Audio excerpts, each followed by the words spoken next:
La historia arranca en Nueva York, a comienzos de los años 80. Una ciudad que late rápido, que brilla con un entusiasmo casi ingenuo. Un lugar donde la palabra SIDA aún no existe en el vocabulario de nadie.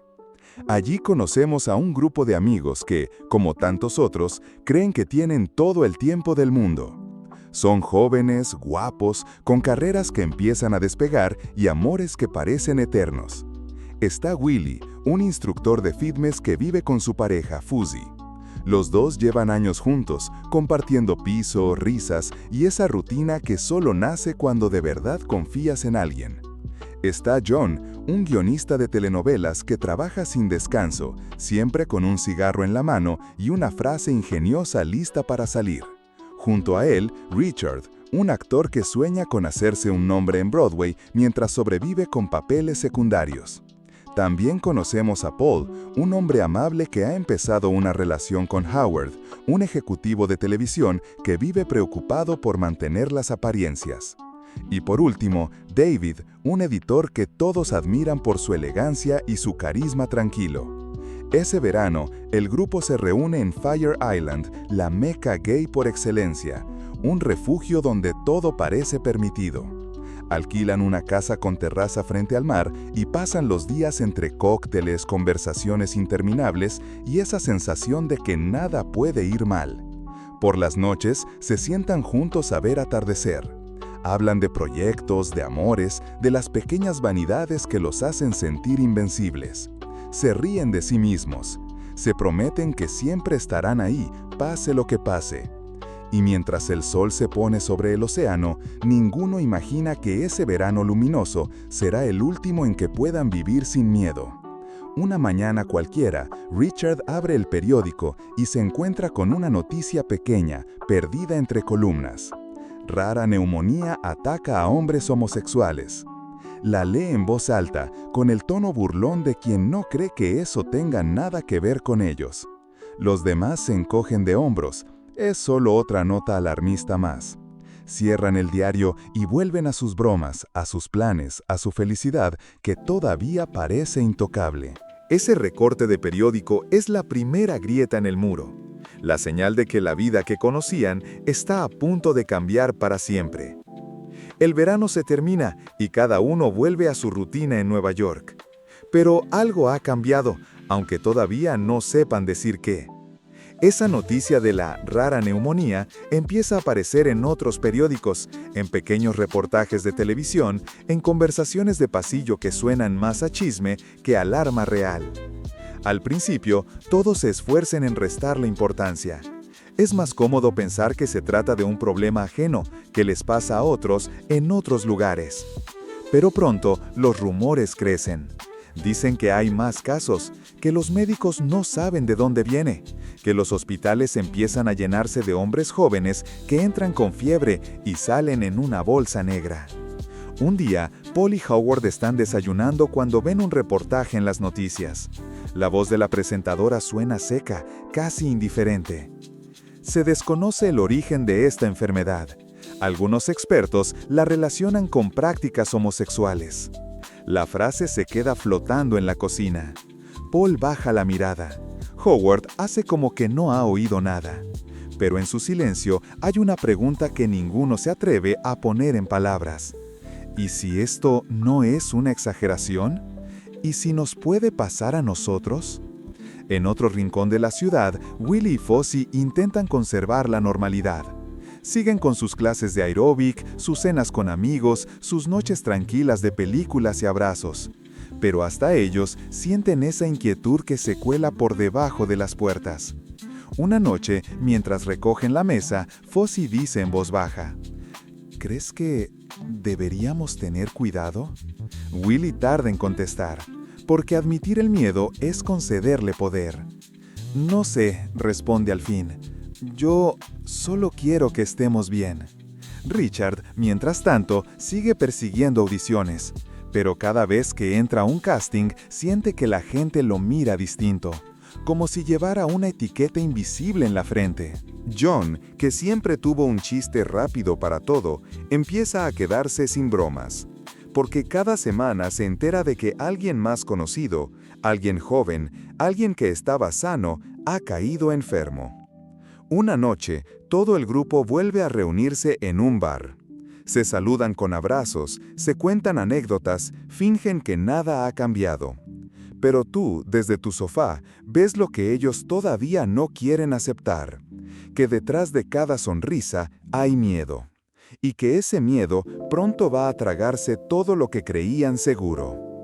Pasa poco tiempo antes de que la enfermedad deje de ser un rumor lejano. Una tarde cualquiera, Richard recibe una llamada que le hiela la sangre. Sean, un amigo que todos conocían, está hospitalizado. La neumonía de la noticia ya no es una palabra en un periódico. Ahora es un hombre joven al que vieron reírse, bailar, besar a su novio, y que de pronto no puede respirar. Richard va al hospital con John. El pasillo huele a desinfectante y silencio. Una enfermera les explica con voz neutra que no pueden quedarse mucho rato, que es contagioso, que deberían tener cuidado. Pero cuando entran al cuarto, todo ese protocolo se desmorona. Sean está pálido, con los ojos hundidos. Levanta una mano y sonríe con un esfuerzo que parte el corazón. «Qué bueno que vinieron», dice, como si todavía quisiera hacerles sentir bienvenidos. Richard se sienta a su lado y le toma la mano sin importarle las miradas de reprobación. Porque en ese momento, lo único que importa es que Sean no se sienta solo. Esa noche, Richard vuelve a casa con John. Se sientan frente al televisor apagado sin hablar. No hace falta. Los dos entienden que ese hospital no será el último. Mientras tanto, en casa de Willie y Fozzie, la noticia se recibe como un puñetazo. Fozzie intenta mantenerse positivo, pero Willie ya no puede fingir. Sabe que esto está cada vez más cerca. Una mañana, en la radio, un experto habla con frialdad de la peste rosa. Dice que es el precio por una vida promiscua. Dice que hay que extremar precauciones, que hay que evitar el contacto. Willie apaga la radio de un manotazo. Se queda con las manos temblando sobre la mesa mientras Fozzie le pasa un brazo por los hombros. «No somos culpables de nada», susurra Fozzie. Pero aunque lo diga con convicción, los dos sienten que el mundo entero quiere hacerles creer lo contrario. Días después, la noticia llega como un susurro en un pasillo. Sean ha muerto. Richard se encierra en su habitación. Pasa horas sin moverse, sin contestar el teléfono, sin encontrar una manera de explicarse por qué alguien tan joven tuvo que irse así. Tú sabes que ese es el momento en que todo se rompe. Cuando descubres que el miedo no era paranoia, era una cuenta atrás que nadie sabía detener. La muerte de Sean sacude al grupo como un terremoto. De pronto, la palabra SIDA deja de ser un murmullo lejano. Ahora tiene un rostro, un nombre, una ausencia que nadie sabe cómo llenar. En los días que siguen, algo cambia entre ellos. Las bromas siguen, pero suenan más bajito. Las miradas son más largas, más cargadas de cariño y de miedo. Richard decide que no piensa perder a nadie más sin hacer algo. Empieza a informarse, a recortar cada artículo que encuentra. Llena carpetas con estudios médicos, con teléfonos de ayuda, con listas de síntomas que repasa cada noche antes de dormir. John lo observa en silencio. A veces le gustaría que dejara de obsesionarse, pero también sabe que Richard necesita sentir que tiene algo bajo control. Mientras tanto, Willie y Fozzie intentan conservar algo parecido a la normalidad. Siguen trabajando, haciendo ejercicio, invitando amigos a cenar. Pero cuando llega la noche y apagan la luz, el miedo vuelve. Ese miedo pegajoso que les recuerda que ningún abrazo, ningún beso, ningún contacto es del todo seguro. Una tarde, Paul decide reunirlos a todos en su apartamento. Necesita verles las caras, comprobar que siguen ahí. Se sientan alrededor de la mesa con botellas de vino y platos de comida que apenas tocan. Durante un rato fingen que es una noche como las de antes. Hablan de televisión, de viejos chismes, de proyectos que suenan cada vez más lejanos. Pero en un momento, el silencio se hace imposible de sostener. Richard toma aire y suelta lo que todos llevan semanas pensando. ¿Y si ya lo tenemos? Nadie contesta, porque la respuesta es demasiado grande. Porque cada uno de ellos ha repasado en su cabeza esa posibilidad a solas, en la ducha o al despertar. Fossey rompe el silencio con voz temblorosa. «Yo no quiero morirme». Willie le aprieta la mano con fuerza. John se pasa la palma por los ojos intentando no llorar. Y entonces ocurre algo que no esperaban. Se levantan uno a uno y se abrazan. No hay palabras que sirvan. Solo ese contacto que, pese a todo, sigue siendo la única forma de no sentirse perdidos.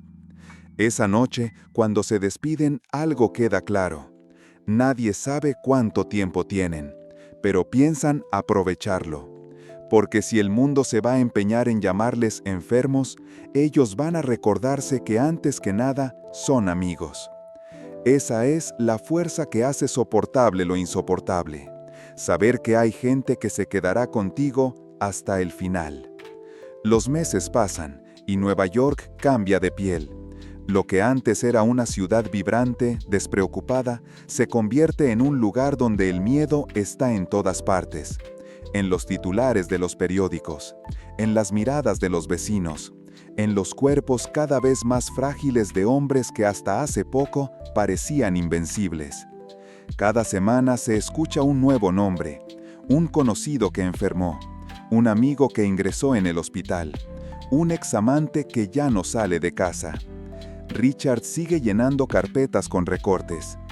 John le observa mientras clasifica informes y anota números de teléfono. Hay algo desesperado en esa rutina, como si creyera que un día encontraría la página donde expliquen cómo evitar el destino que se cierne sobre todos. Mientras tanto, Willie y Fossey intentan seguir adelante. Cada mañana se despiertan con la pregunta que ninguno quiere hacer en voz alta. ¿Y si hoy es el día en que empiecen los síntomas? Un día, Fossey no se siente bien. Es un simple resfriado, o eso quieren creer. Pero Willie no logra quitarse el nudo del estómago. Le toma la temperatura cada hora. Le acaricia el pelo cuando se duerme en el sofá. Cuando Fossey se recupera, suspiran aliviados. Pero el miedo no se va. Solo se esconde, esperando su momento. Paul y Howard, que antes parecían los más estables, empiezan a discutir más seguido. La presión de la epidemia les rompe la paciencia. Cada salida es una pelea. Cada noticia nueva, un recordatorio de que el futuro que soñaban puede no llegar nunca. Una noche, Richard recibe otra llamada. Un amigo cercano ha muerto. Es el tercero en menos de un año. Va al funeral con John. Se quedan en la parte de atrás, en silencio, mientras el cura pronuncia un discurso que suena vacío. Cuando salen de la iglesia, Richard rompe a llorar. John lo abraza con fuerza, porque sabe que no es solo tristeza, es también un miedo atroz a que un día le toque a él. Mientras tanto, en los bares que antes eran refugio, el ambiente se ha vuelto más silencioso. Se habla más bajo, se bebe más rápido. Se mira con sospecha a los hombres demasiado delgados, demasiado pálidos. Y sin embargo, entre todo ese dolor, el grupo se aferra a lo único que todavía les pertenece: su amistad, su pequeña tribu, ese pacto silencioso de estar ahí, pase lo que pase. Tú entiendes que cuando todo alrededor se desmorona, la única certeza que queda es la gente que se atreve a quedarte contigo. La epidemia sigue creciendo y con ella la lista de amigos que enferman. Lo que antes parecía improbable, ahora es rutina. Visitar hospitales, ayudar a organizar funerales, sostener manos que tiemblan mientras se apaga la esperanza. Un día, la noticia que ninguno quería escuchar llega a la puerta de Richard y John. Howard, el más reservado, el que siempre creía tener todo bajo control, empieza a perder peso sin explicación. Primero son unas décimas de fiebre, Luego, manchas en la piel que no desaparecen. Cuando Howard finalmente acepta ir al médico, el diagnóstico es rápido y brutal. Tiene SIDA. No hay tratamiento efectivo. No hay soluciones. La noticia sacude al grupo como un mazazo. Aunque todos sabían que podía pasar, enfrentarse a ello de frente es distinto. Paul decide mudarse con Howard para cuidarlo. Cada día le prepara la comida, le lee fragmentos de libros, le cuenta historias sobre cuando todo era más fácil. Pero aunque se esfuercen a aparentar serenidad, cada vez que Howard se duerme, Paul se sienta en la cocina con la cabeza entre las manos, preguntándose cómo se supone que se sobrevive a esto.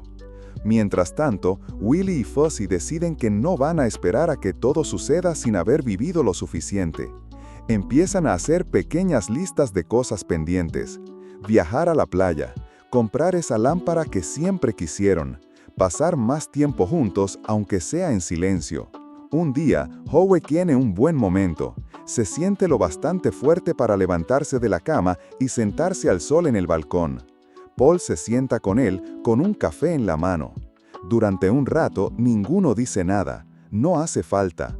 Howard rompe el silencio con un susurro cargado de gratitud. Gracias por quedarte. Paul parpadea, conteniendo las lágrimas, y le toma la mano, porque sabe que en medio de todo el horror, eso es lo único que pueden darse: estar. Al otro lado de la ciudad, Richard y John vuelven a su piso después de otra visita al hospital. Se miran en silencio, y por primera vez en mucho tiempo, Richard admite en voz alta lo que ambos piensan: esto nos va a tocar a todos.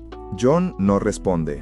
Solo le rodea con los brazos, como si quisiera recordarle que, aunque todo se desmorone, todavía tienen un lugar donde refugiarse. En ese momento, queda claro que ya no se trata de evitar la enfermedad.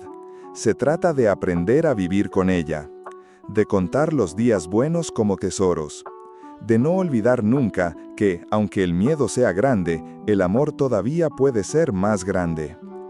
El tiempo avanza y con él llega la certeza de que nada volverá a ser como antes. Las bajas no paran, las llamadas de madrugada se convierten en costumbre, y cada funeral es una herida nueva que no llega a cicatrizar. Howard empeora rápido, su cuerpo se debilita tanto que ya no puede sostenerse en pie. Paul duerme en un sillón junto a su cama, temeroso de cerrar los ojos y que, al abrirlos, ya sea tarde. Una mañana, Howard apenas logra susurrar que tiene miedo. Paul le acaricia la frente y le contesta con una calma que no siente: yo también, pero aquí estoy.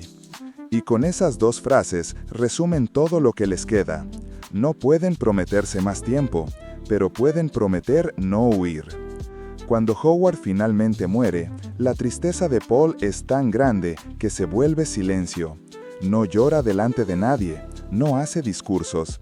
Simplemente guarda sus cosas con un cuidado reverente y se queda sentado en la cama vacía hasta que anochece. Mientras tanto, Richard y John sienten que todo alrededor se encoge. El miedo ya no es algo que se discuta, es un compañero de piso que nunca se va. Una noche, Richard rompe a llorar mientras lavan los platos. John se acerca y le sostiene la cara entre las manos. No sé cuánto tiempo vamos a tener, dice con voz temblorosa. Richard lo mira con los ojos rojos. Pero quiero que lo pasemos juntos. Y en esa promesa pequeña cabe toda la dignidad que les queda. Willie y Fuzzy también empiezan a conocer más de cerca el lado oscuro de la epidemia. Cada vez que llaman por teléfono a algún amigo, la pregunta es siempre la misma: ¿cómo estás? Pero ya no es un saludo trivial. Ahora es una pregunta cargada de terror, porque la respuesta puede cambiarlo todo. Aún así, siguen encontrando formas de reírse, de hacer planes, de cocinar platos nuevos que casi nunca salen bien. Como si esas cosas mínimas fueran un acto de resistencia. Porque cuando la muerte ronda tan cerca, cualquier gesto cotidiano se convierte en un pequeño triunfo. En el barrio, la gente empieza a mirarles con mezcla de lástima y desprecio. Pero ya no les importa tanto. Han visto demasiado como para preocuparse por la opinión de quienes nunca entenderán lo que significa amar sin garantías. Ese invierno se reúnen otra vez todos los que quedan. La mesa es más pequeña, el ambiente más callado, pero hay algo en sus miradas que no se ha perdido, el respeto por todo lo que han compartido, el orgullo de seguir aquí aunque todo sea más difícil. Y así, mientras cae la primera nevada, entienden que resistir es la única forma de honrar a quienes ya no están. Con el paso de los años, lo que empezó como una crisis se convierte en un modo de vida. Ya no hay semanas sin noticias de otro amigo que cae enfermo. Ya no existe el lujo de imaginar un futuro lejano. Pero incluso en medio de tanta pérdida, algo se mantiene intacto: la voluntad de no renunciar. Willy y Fuzzy aprenden a saborear los días buenos como si fueran un regalo. A veces salen a caminar por el barrio al atardecer, cogidos de la mano, sin preocuparse por quién los mira. Otras veces se sientan en el sofá a ver programas que no les interesan, solo porque es una manera de no pensar. Paul sigue visitando la tumba de Howard. Siempre lleva una flor. Siempre se sienta un rato en silencio, recordando cómo era todo antes de que el miedo les robara la calma. Una tarde, Richard invita a John a pasear por el parque. Se sientan en un banco mientras el viento les despeina y por un instante todo parece un poco menos doloroso. ¿Sabes qué creo?, dice Richard con voz tranquila. Que al final lo único que importa es haber querido bien. John asiente despacio. Porque después de tanto sufrimiento, la única certeza que les queda es esa: que el amor no se mide por cuánto dura, sino por lo valiente que te hace mientras existe. Mientras el sol cae, Richard cierra los ojos y se permite sentir un poco de paz. No sabe si mañana todo volverá a derrumbarse, pero hoy está vivo, hoy no está solo. Y eso, a estas alturas, es un triunfo inmenso. Cuando cae la noche, todos los que aún quedan se reúnen una última vez. Brindan por los ausentes, por los días en que fueron invencibles, por las risas que ni el miedo consiguió borrar. Nadie hace discursos largos, no hace falta. En cada mirada hay un idioma que solo ellos comprenden, el de quienes supieron acompañarse hasta el final. Y mientras se despiden en la puerta, con un abrazo que tarda en soltarse, todos entienden que aunque el mundo los haya señalado, nunca lograron arrebatarles la dignidad. Esa es la verdad más importante, que el amor, cuando es real, sobrevive a todo. Así termina esta historia, la de un grupo de amigos que, en los peores años de la epidemia, eligieron acompañarse, sostenerse y amarse sin pedir permiso. Si este resumen te conmovió, cuéntame en los comentarios. Si quieres más historias que no solo se ven, sino que se sienten, no olvides suscribirte al canal, dejar tu like si crees que el amor verdadero siempre merece ser contado, compartir este video con alguien que necesite recordarlo. Gracias por quedarte hasta el final. Nos vemos en el próximo resumen, porque siempre hay películas que nos enseñan que amar, a pesar de todo, es el acto más valiente que existe.